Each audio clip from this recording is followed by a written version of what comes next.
মানব জাতি গঠনে শিক্ষা ও সহায়ক শিক্ষার ভূমিকা।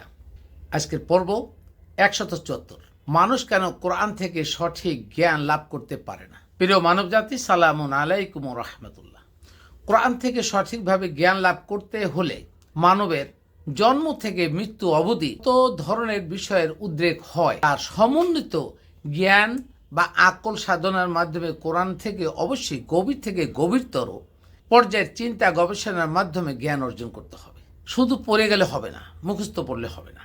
এখানে আমরা তার দলিল সাপেক্ষে সূরা ইব্রাহিম আয়াত নং ১ থেকে ৪ পর্যন্ত উল্লেখ করব, ব্যাখ্যা এবং বিশ্লেষণ সহ, যাতে করে আল্লাহর দিতে চাওয়া শিক্ষাটা মানবকুল জানতে পারে বা আলোকপাত করতে পারে, বা আমরা এখানে আলোকপাত করার চেষ্টা করছি ইনশাআল্লাহ।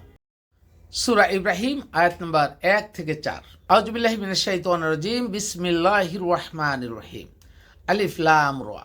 কিতাবু আনজালনাহু ইলাইকা লিতুখরিজান নাসা মিনাজ যুলুমাতি ইলান নূর বিইজনি রাব্বিহিম ইলা সিরাতিল আজিজিল হামিদ। সরল অনুবাদ। আলিফ লাম রা। এই কিতাব তোমার প্রতি অবতীর্ণ করেছি যাতে তুমি মানুষকে রবের অতাৎক্ষণিক অনুমতিক্রমে অন্ধকার থেকে আলোর দিকে বের করে বা আলোতে বের করে আনতে পারো, মহা প্রতাপশালী ও প্রশংসিতের পথে। ব্যাখ্যা ও বিশ্লেষণ। ১. আল্লাহ রসুলের উপর এই কিতাব নাজিল করার উদ্দেশ্য হলো আল্লাহর অনুমতিক্রমে মানব জাতিকে ইবলিসের প্ররোচিত অন্ধত্ব থেকে মনের বিকাশ ঘটিয়ে জ্ঞানের আলোতে উদ্ভাসিত করার জন্য। ২. সেই সাথে এই আয়াত দ্বারা এটাও বোঝানো হলো যে তারা কোরআনের সঠিক জ্ঞান অর্জন করতে সক্ষম হয়নি, তারা পার্থিব জীবনে যত কিছুই জ্ঞান অর্জন করুন না কেন তাদের মন কুলুষিত এবং তারা মানসিক বিপর্যস্ত, মানসিকভাবে খারাপ চিন্তা বিরাজ করে রাখেন। ২. আল্লাহুল্লাযী লাহু মা ফিস সামাওয়াতি ওয়া মা ফিল আরদ ওয়া ওয়াইলুল লিল কাফিরিনা মিন আযাবিন শাদীদ। ২ নং আয়াতে আল্লাহ বললেন, আল্লাহ যিনি আকাশসমূহ পৃথিবীতে যা কিছুর সব কিছুর মালিক, তার কঠিন শাস্তি দুর্ভোগ রয়েছে কাফিরদের জন্য। এখানে আল্লাহ বুঝিয়ে দিলেন আসমান ও জমিনের সব কিছুর রাজ অধিপতি আল্লাহ। সুতরাং আল্লাহর আদেশ কথা ও কাজের মাধ্যমে যারা অস্বীকার করবে তাদের জন্য যন্ত্রণাদায়ক শাস্তি বা শাস্তি রয়েছে, এবং এই আদেশ অস্বীকার করার মতো কেউ নেই। ৩ নং আয়াতে বললেন, আল্লাযীনা ইয়াস্তাহিব্বুনাল হায়াতাদ দুনিয়া আলাল আখিরাহ ওয়া ইয়াসুদ্দুনা আন সাবিলিল্লাহি ওয়া ইয়াবতাগুনা ইওয়াজা উলাইকা ফি দালালিন বাঈদ।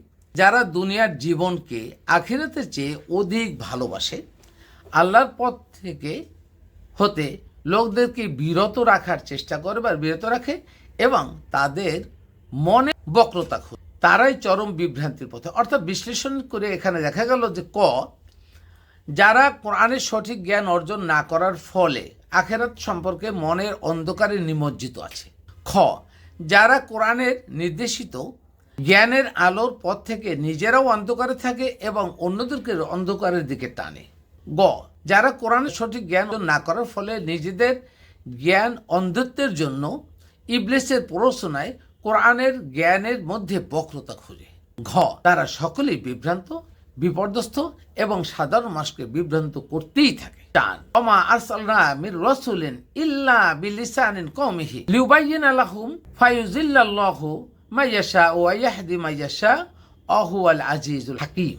আর আমরা প্রত্যেক রসুলকেই তার স্বজাতির ভাষাভাষী করে পাঠিয়েছি, যাতে সে তাদের জন্য অবতীর্ণ কিতাব পরিষ্কারভাবে বর্ণনা করতে পারে। আল্লাহ অতাৎক্ষণিকভাবে যাকে ইচ্ছা পথভ্রষ্ট করেন এবং যাকে ইচ্ছা সঠিক পথে পরিচালিত করেন, আর তিনি মহাপ্রত্যাশালী ও প্রজ্ঞাবান। ব্যাখ্যা ও বিশ্লেষণ। আল্লাহর প্রণীত সঠিক পথে পরিচালিত হওয়ার প্রোগ্রাম বা বিধান অনুযায়ী কর্মপ্রচেষ্টার ফলে মানুষ সঠিক পথ পায়, এবং আল্লাহর প্রণীত ভুল পথে পরিচালিত হওয়ার প্রোগ্রাম বা বিধান অনুযায়ী কাজ করার ফলে মানুষ ভুল পথে পরিচালিত হয়। এখানেই কনফিউশনটা মানুষের ভিতরে, যে আল্লাহ যাকে চান তাকে সৎপথে পরিচালনা করেন, আর যাকে চান না তাকে বিপথে পরিচালনা। আল্লাহ কোনো তার বান্দাকে সৎপথ ছাড়া বিপদগামী যদি করতেই চাইতেন তাহলে কোরআন নাজিলই করতেন না। যেহেতু কোরআন নাজিল করে আগের থেকেই মানুষকে জানানো হচ্ছে যে এইটা সৎ পথ, এইটা বিপদ পথ, এইটা খারাপ পথ, এইটা ভালো পথ, তাহলে যাদের মনে বক্রতা আছে তারা কোরআন না জানার পরে শুধু এই কথার মধ্যে বক্রতা হয়ে যায়, কোরআন থেকে সঠিক জ্ঞান নিতে চান না, তারাই সঠিক জ্ঞান পায় না। সুতরাং কোরআন শুধু পড়লে হবে না, অথবা না পড়লেও হবে না, কোরআন পড়তে হবে, বুঝে শুনে পড়তে হবে।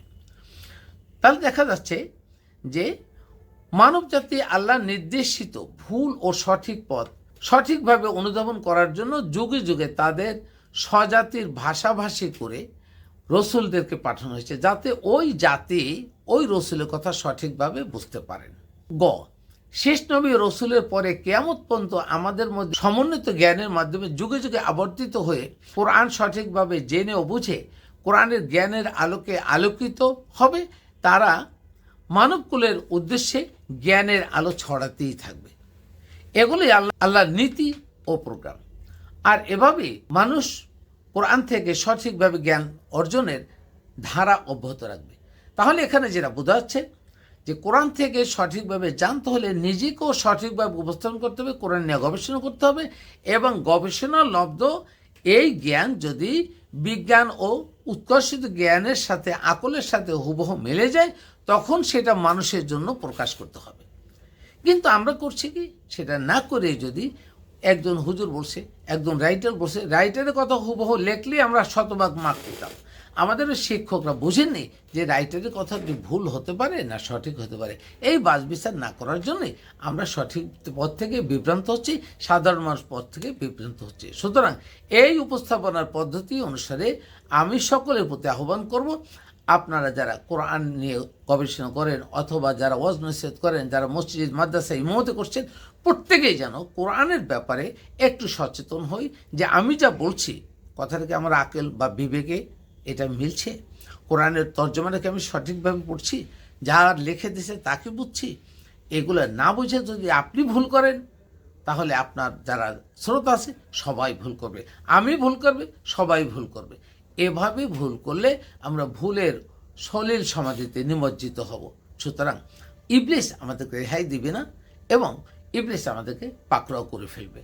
সুতরাং আমরা কোরআন থেকে সঠিক তথ্য জানা বোঝার জন্য সঠিকভাবে বোঝার চেষ্টা করি, গবেষণা করি, এবং গবেষণা লব্ধ জ্ঞানের মাধ্যমে উৎকৃষ্ট আকলের অধিকারী হইয়া জ্ঞানের আলো ছড়াতে পারি।